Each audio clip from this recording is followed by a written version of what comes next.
Hello beautiful people, and welcome to another segment of Sticky Questions with Ayomi.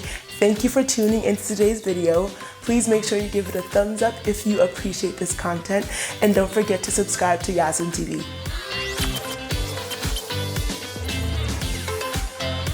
Now, I'm sure a lot of folks who attend predominantly Nigerian or African churches can relate to this question and have probably received unwarranted opinions by aunties and uncles. I mean, there's always that auntie who has to comment on the way that you have dressed, the color of your hair, how bright your lipstick is, why you're not using a lip liner, and that uncle that just has to talk to you before the end of the service. I mean, there are those instances, and so this question comes from a place of frustration because I've honestly lost a lot of friends just due to those unwarranted pressures and opinions that have been put on them. Let's talk about it in this space. How do we deal with those aunties and uncles that always have something to say?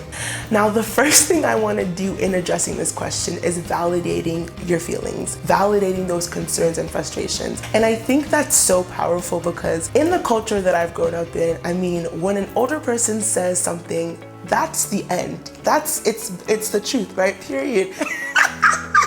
There are no ifs, ands, or buts about it. I mean, even if this auntie or uncle is foul for whatever they're saying, how they're saying it, right? You just have to swallow it with water. That's it. And so I think that it's important to validate that feeling of it is frustrating, right? It's exhausting. With that being said, one popular saying is, what doesn't kill you, it makes you stronger, right? How do we push back?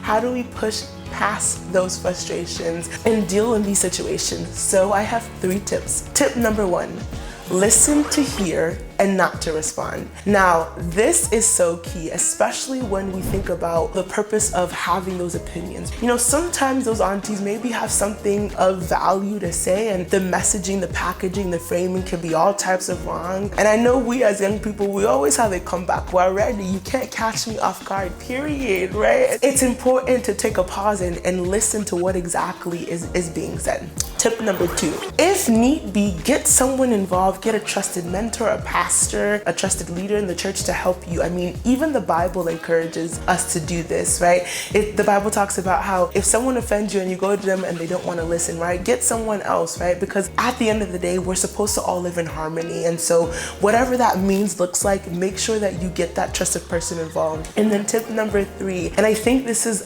the hardest and also most profound, is responding in love. Now, like I said, that is tough, especially when, I mean, whatever is being said is so harmful and harsh, and it's like, what? How could you talk to me like this?